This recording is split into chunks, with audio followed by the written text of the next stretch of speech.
السلام علیکم اسٹوڈنٹ، امید کرتی ہوں آپ سب لوگ خیریت سے ہوں گے اور آپ نے عید الاضحیٰ کی چھٹیوں کو بہت ہی اچھے سے انجوائے کیا ہوگا۔ آج ہم اسلامیات میں باب دوم کا بے پارٹ جو کہ عبادات ہے اس میں ٹاپک اذان کی فضیلت و اہمیت کے بارے میں پڑھیں گے۔ سب سے پہلے ہم اذان کے معنی اور مفہوم پڑھیں گے اور اس کو سمجھیں گے۔ دن اور رات کے 24 گھنٹوں میں پوری دنیا کے کسی نہ کسی کونے سے بالعموم مطلب عام طور پر اور مسلمان ممالک سے بالخصوص کا مطلب ہے یہاں خاص طور پر مسجد کے بلند و بالا میناروں سے اللہ اکبر کی صدا سنائی دیتی ہے جسے اذان کہا جاتا ہے۔ اذان کے لغوی معنی منادی کرنا، اعلان کرنا یا بلانا ہے۔ اذان سے مراد وہ مخصوص الفاظ و کلمات ہیں جن کے ذریعے دن اور رات میں 5 مرتبہ مسلمانوں کو ایک مخصوص عبادت نماز باجماعت ادا کرنے کے لیے بلایا جاتا ہے۔ اب میں پہلے پیراگراف کی جو میں نے پڑھا ہے اس کی وضاحت کروں گی۔ صبح صادق کے دھندلکے میں، روشن اور گرم دوپہر میں، سرمئی شام میں اور پھر رات کی تاریکی میں ایک آواز بلند ہوتی ہے جسے اذان کہتے ہیں۔ یہ آواز 14 صدیوں سے اسی تسلسل سے بلند ہو رہی ہے۔ ہر دور میں اس آواز نے یکساں کلمات ادا کیے ہیں۔ یہ کلمات اس دن کے ماننے والوں کا سرمایہ افتخار ہیں جو نبی دو جہاں صلی اللہ علیہ وآلہ وسلم کی بدولت فاران کی سرزمین پر اترے۔ ان کلمات میں وہ روب و جلال ہے جو بڑے بڑے بادشاہوں کے دلوں کو خیرہ کر لیتا ہے۔ اللہ تعالیٰ نے دن اور رات کی 24 گھنٹوں میں اس پوری دنیا کے کسی نہ کسی کونے سے بالعموم کا مطلب ہے عام طور پر اور مسلم ممالک سے بالخصوص خاص طور پر مسجد کے بلند و بالا میناروں سے اللہ اکبر کی صدا کے معنی ہے آواز سنائی دیتی ہے جسے ہم اذان کہتے ہیں۔ اذان کے لغوی معنی منادی کرنا، اعلان کرنا یا بلانا ہے۔ اذان سے مراد وہ مخصوص اور بابرکت الفاظ و کلمات ہیں جن کے ذریعے دن اور رات میں 5 مرتبہ مسلمانوں کو ایک مخصوص عبادت نماز باجماعت ادا کرنے کے لیے بلایا جاتا ہے۔ اب میں سیکنڈ پیراگراف ریڈ کروں گی، اس کے بعد اس کو ایکسپلین کروں گی۔ یہ اسلام ہی کی انفرادیت ہے کہ نماز کی ادائیگی کے لیے اذان کے ذریعے بلانے اور اکٹھے کرنے کا ایسا خوبصورت انداز اور جامع طریقہ مقرر کیا ہے۔ انسان اپنی نجی مصروفیات کی وجہ سے بعض اوقات غافل ہو جاتا ہے تو اذان کے ذریعے اسے احساس دلایا جاتا ہے کہ نماز باجماعت کا وقت قریب آ گیا ہے، لہٰذا نماز کی تیاری کی جائے۔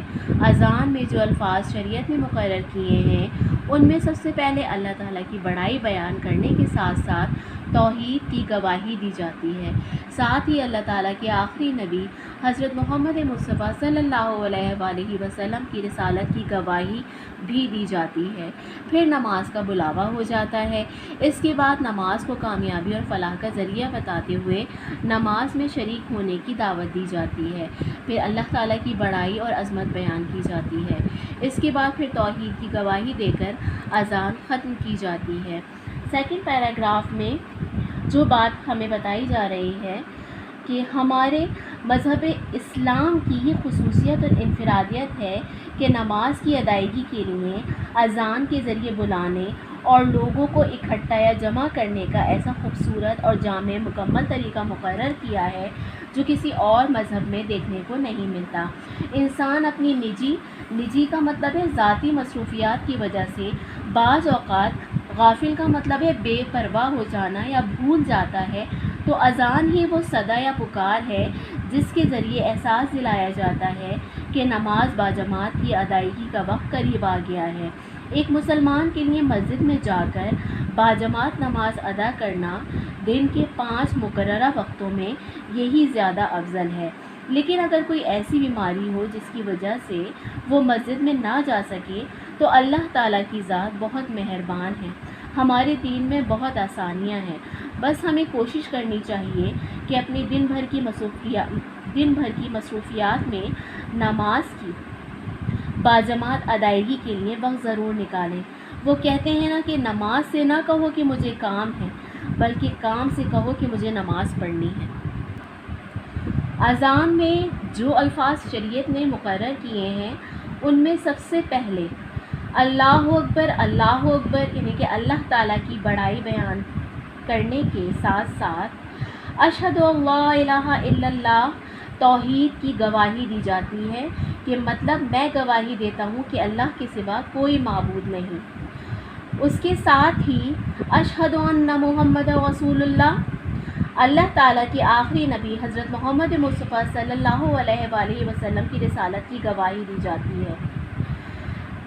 پھر نماز کا بلاوا ہو جاتا ہے، مطلب حی علی الصلاۃ، آؤ نماز کی طرف، حی علی الصلاۃ، آؤ نماز کی طرف۔ اس کے بعد نماز کو کامیابی اور فلاح کا ذریعہ بتاتے ہوئے نماز میں شریک ہونے کی دعوت دی جاتی ہے۔ کس طرح سے؟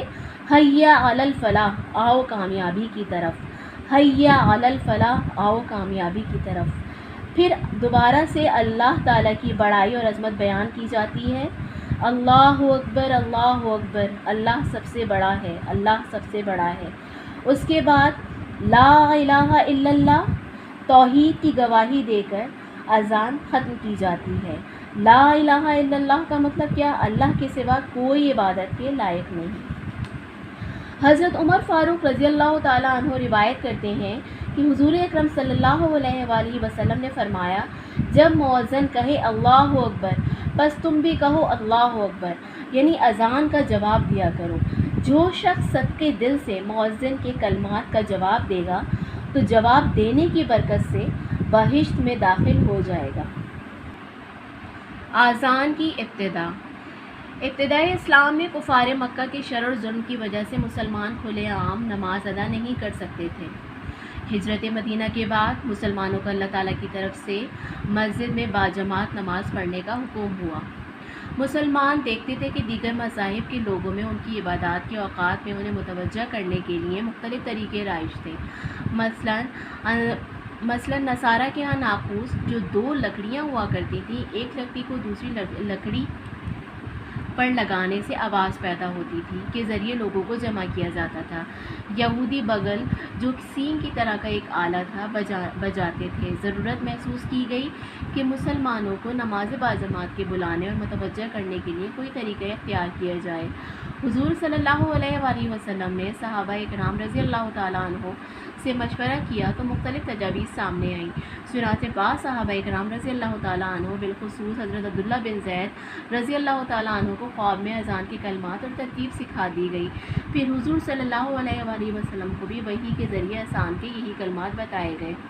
حضور صلی اللہ علیہ وآلہ وسلم نے اسلام کے پہلے مؤذن حضرت بلال رضی اللہ تعالیٰ عنہ کو اذان دینے کے لیے مقرر فرما دیا، کیونکہ ان کی آواز بلند تھی اور دور تک آواز جاتی تھی۔ اس کے علاوہ آپ صلی اللہ علیہ وآلہ وسلم نے حضرت ابو معذورہ رضی اللہ تعالیٰ عنہ کو اذان سکھائی تھی۔ جب وہ اذان سیکھ چکے تو رسول صلی اللہ علیہ وآلہ وسلم نے فرمایا، جب فجر کی اذان کہو تو حی علی الفلاح کے بعد الصلاۃ خیر من النوم بھی کہا کرو، جس کے معنی ہیں نماز نیند سے بہتر ہے۔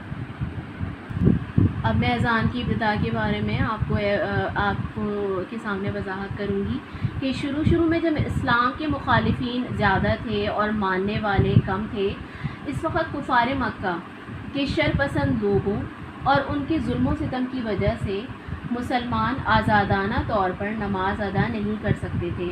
لیکن جب مسلمان ہجرت کر کے مدینہ آ گئے تو مسلمانوں کو اللہ تعالیٰ کی طرف سے مسجد میں باجماعت نماز پڑھنے کا حکم ہوا۔ مختلف مذاہب میں لوگوں کو متوجہ کرنے کے لیے ان کی عبادت کے اوقات میں مختلف طریقے رائج تھے۔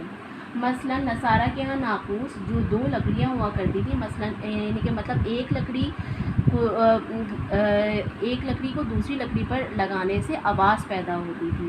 اسی طرح سے وہ لوگوں کو اس طرح سے آواز پیدا کر کے وہ لوگوں کو اپنی عبادت گاہوں میں بلایا کرتے تھے۔ یہودی جو ہے وہ بغل جو کہ سینگ کی طرح کا ایک آلہ تھا، یعنی کہ اس کو بجانے سے آواز پیدا ہوتی تھی، اس کے ذریعے سے لوگوں کو اکٹھا کیا کرتے تھے۔ اسی طرح سے بعض قومیں ایسی بھی تھیں جو کسی اونچی جگہ روشنی کر دیا کرتی تھی، کسی اونچی جگہ روشنی کر کے عبادت کے اوقات میں لوگوں کو بلایا کرتی تھیں۔ بعض وقت گزرنے کے ساتھ ساتھ یہ ضرورت محسوس کی گئی کہ مسلمانوں کو نماز باجماعت کی ادائیگی کے لیے بلانے اور متوجہ کرنے کے لیے کوئی طریقہ اختیار کیا جائے۔ چنانچہ بعض صحابہ کرام خاص طور پر حضرت عبداللہ بن زید رضی اللہ تعالیٰ عنہ کو کے خواب میں کوئی طریقہ میں اذان کے کلمات، یعنی کہ مطلب حضرت عبداللہ بن زید رضی اللہ تعالیٰ عنہ کو ان کے خواب میں اذان کے کلمات اور ترتیب سکھا دی گئی، اور پھر حضور اکرم صلی اللہ علیہ وآلہ وسلم کو بھی وحی کے ذریعے اذان کے یہ کلمات بتائے گئے۔ ہمارے پیارے نبی نے اسلام کے پہلے مؤذن حضرت بلال رضی اللہ تعالیٰ عنہ کو اذان دینے کے لیے مقرر فرما دیا، کیونکہ آپ صلی اللہ علیہ وسلم کی آواز بلند تھی اور دور تک جاتی تھی۔ حضرت بلال رضی اللہ تعالیٰ عنہ کے متعلق یہ واقعہ میں آپ سے شیئر کروں گی کہ حضرت بلال رضی اللہ تعالیٰ عنہ کی زبان میں لکنت تھی، تو ایک مرتبہ مدینے کے لوگ آپ کے حوالے سے بات کرنے لگے کہ آپ کی زبان کی لکنت کی وجہ سے اذان کے کلمات کی ادائیگی میں بے ادبی نہ ہو۔ جب آپ کے کانوں تک یہ بات آئی تو آپ کو بہت دکھ ہوا، اور اسی فکر اور سوچ کی وجہ سے آپ فجر کی اذان نہیں دے پائے۔ اور اللہ تعالیٰ کا کرنا دیکھیے کہ یہ بھی ایک معجزہ ہی تھا جو اللہ تعالیٰ نے مدینے کے لوگوں کو دکھایا کہ جب تک حضرت بلال رضی اللہ تعالیٰ عنہ کی نے اذان نہ دی، صبح نہ ہوئی، سورج طلوع نہ ہوا۔ سبحان اللہ۔ آپ نے حضرت بلال رضی اللہ تعالیٰ عنہ کے علاوہ حضرت ابو محذورہ کو اذان سکھائی، حضرت ابو محذورہ رضی اللہ تعالیٰ عنہ کو اذان سکھائی۔ اس کے ساتھ ہی آپ نے فرمایا کہ فجر کی نماز میں حی علی الفلاح کے بعد الصلاۃ خیر من النوم بھی کہا کرو، جس کے معنی ہے نماز نیند سے بہتر ہے۔ اور اس سے بڑی اور کیا بات ہوگی کہ مسلمان کی فجر کی نماز کی ادائیگی حقیقت میں اللہ سے وفا ہے۔